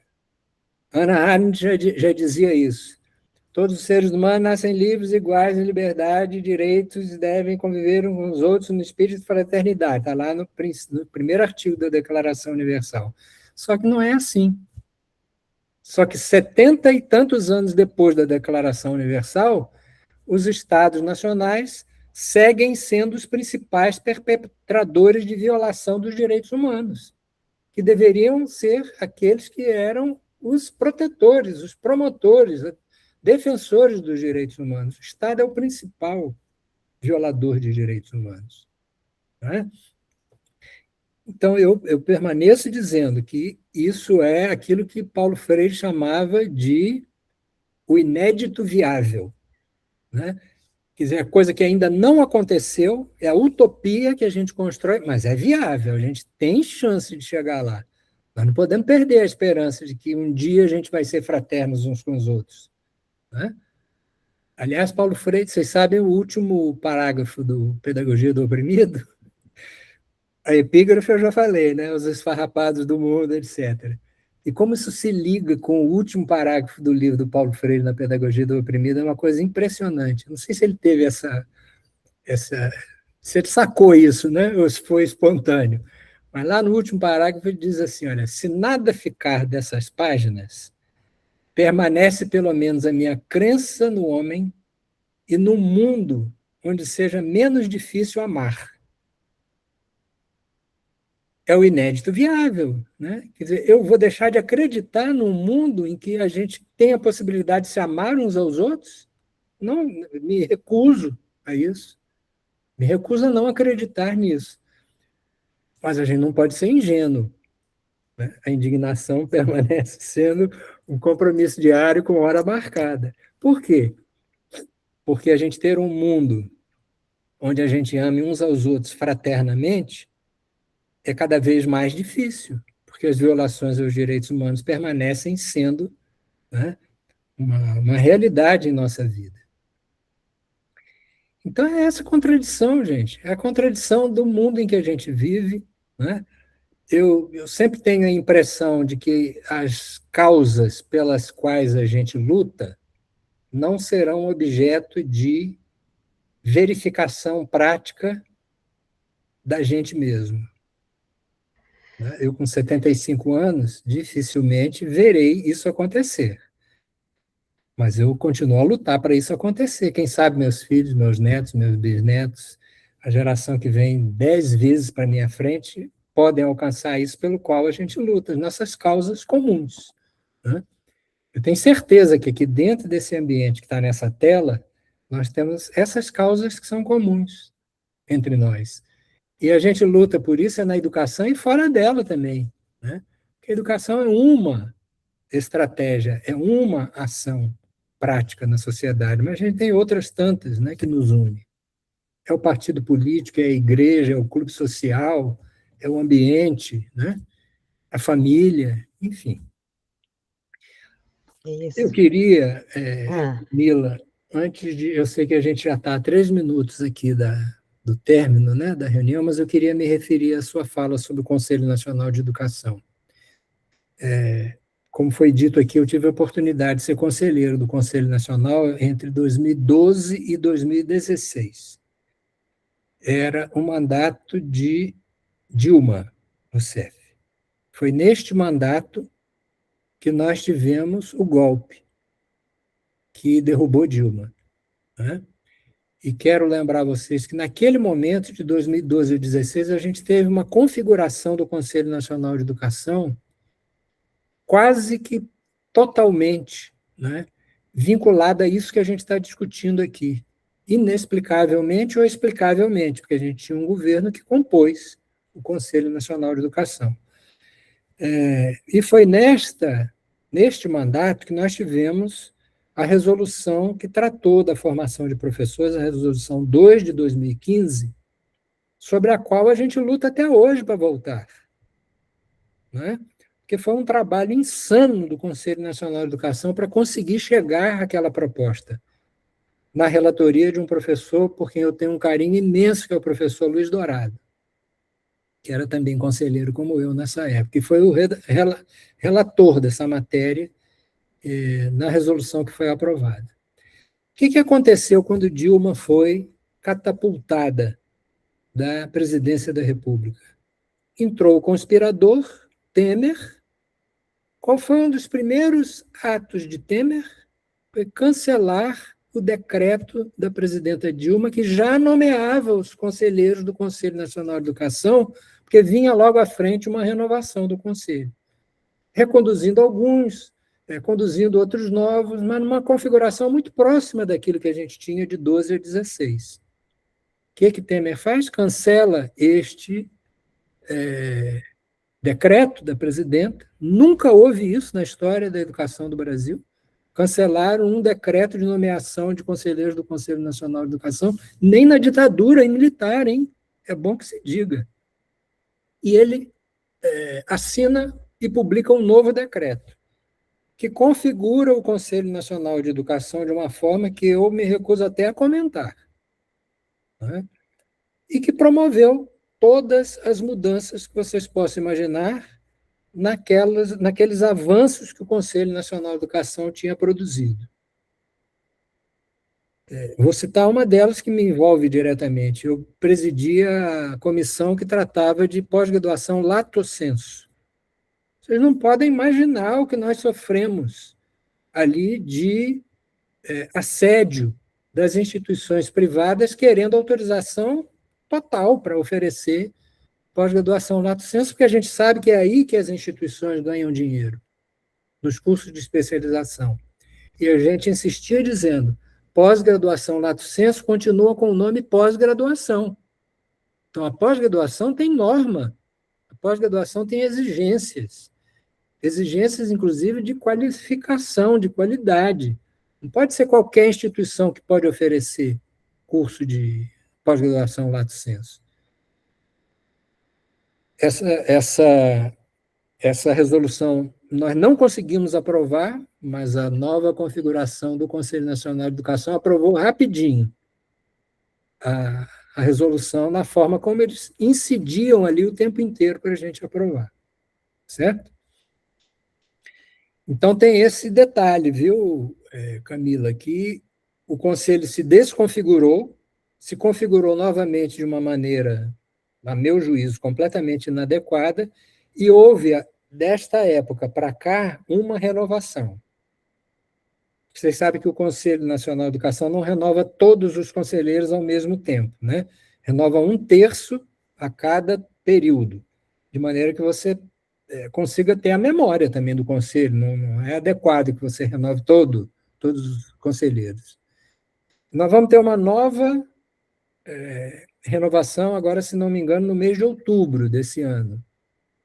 Então, as entidades se mobilizem para isso, se mobilizem para indicar pessoas adequadas, né, para compor a nova configuração do conselho, de maneira que a gente tenha, aos poucos, a possibilidade de ter uma configuração do conselho que se aproxime daquilo que a gente teve de 2012 a 2016. Tá certo?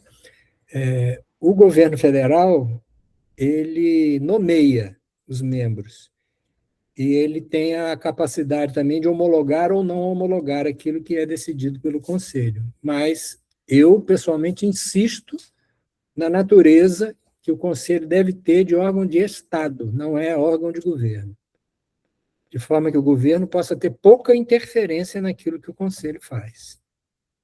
Tá bem? Acho que é isso. Concordamos. Concordamos em tudo, e especialmente é isso que eu tenho, né? Essa fala que Mariana disse que me encontrou lá no Andes, eu falava isso, como é que isso tem que ser uma pauta nossa, de revisão dessa composição, dos critérios de composição do Conselho Nacional de Educação, porque nós já vimos na história que, a depender do governo, a depender da gestão, mais do que do governo, fica uma gestão de um Conselho Nacional de Educação que não nos representa, e aí quando eu falo não nos representa, eu estou falando das instituições públicas de ensino deste país, sendo básica, sendo superior. Então, Erasto, eu não tenho dúvida de que estamos no mesmo campo, estamos com a mesma... com a ideia de que, eu acho que uma das questões, né, que você disse aí, que me trouxe novamente a forma como eu leio Paulo Freire, é o seguinte, é que para além da indignação, nós também temos que ser os sujeitos desta ação, ou seja, essa ideia da praxis também nos alimenta aqui nesse círculo, no sentido de que a gente não pode só ficar nas indignações ou no muro das lamentações, sem também provocar uma ação concreta, mesmo que seja pequena, num universo muito restrito, mas é a nossa possibilidade de transformação de uma realidade que a gente entende ser necessária ser transformada. Então, eu acho que a sua estadia conosco neste sábado foi um pouco para alimentar essas esperanças, alimentar a indignação, alimentar, eu acho que, porque, né, não é só uma coisa, mas são as coisas que acontecem, e até essa nossa clareza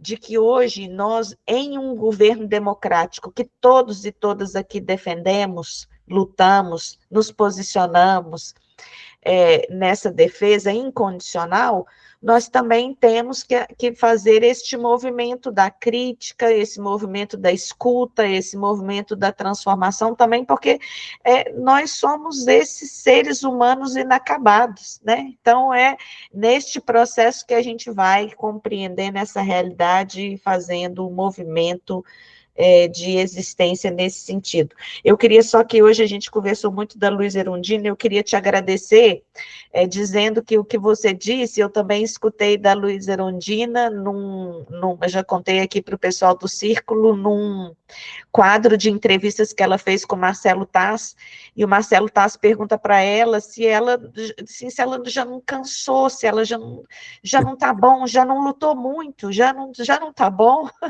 Ela falou, não, sabe por que não? E ela disse isso que você disse, porque o meu sonho de mudança, ele não cabe na minha existência.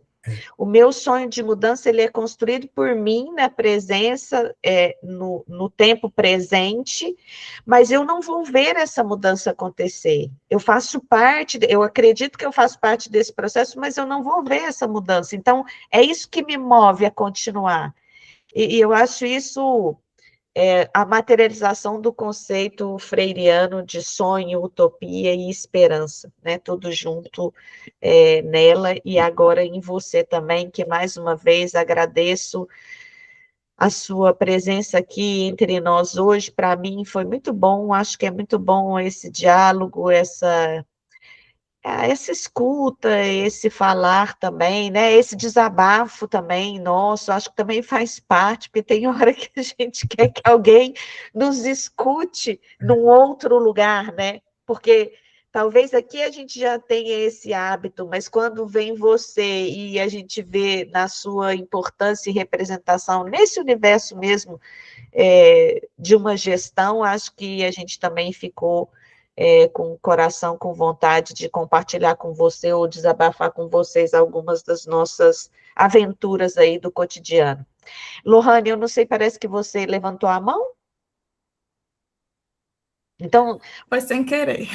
Ah, tá. Então, Ira, se você quiser fazer a sua despedida, e mais uma vez eu te agradeço pela presença.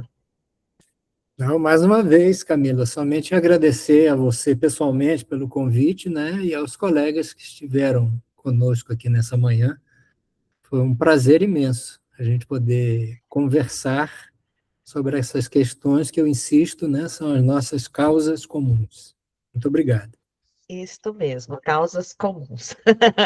Muito obrigada, eu agradeço muito. Quem puder ligar a câmera para a gente tirar uma foto. Eu ainda queria pedir, se vocês puderem ficar uns minutinhos só para a gente fazer uma... A Adriana está até com o livro, ó, gente, a gente podia mesmo, quem tiver aí, tirar a foto com o livro. Mas eu não consigo tirar a foto e ficar com o livro, então tem que ser vocês mesmo. Tudo bem? Todo mundo que pode já ligou a câmera? Então, vamos para a nossa foto de registro. 1, 2 e... Isto. Muito obrigada. Eu vou parar a gravação, mas eu pediria que vocês ficassem um tantinho só para a gente falar dos parabéns para o Carlos, gente. Erasto, Muito mais uma obrigado. vez, muito obrigada, muito Tá. obrigada.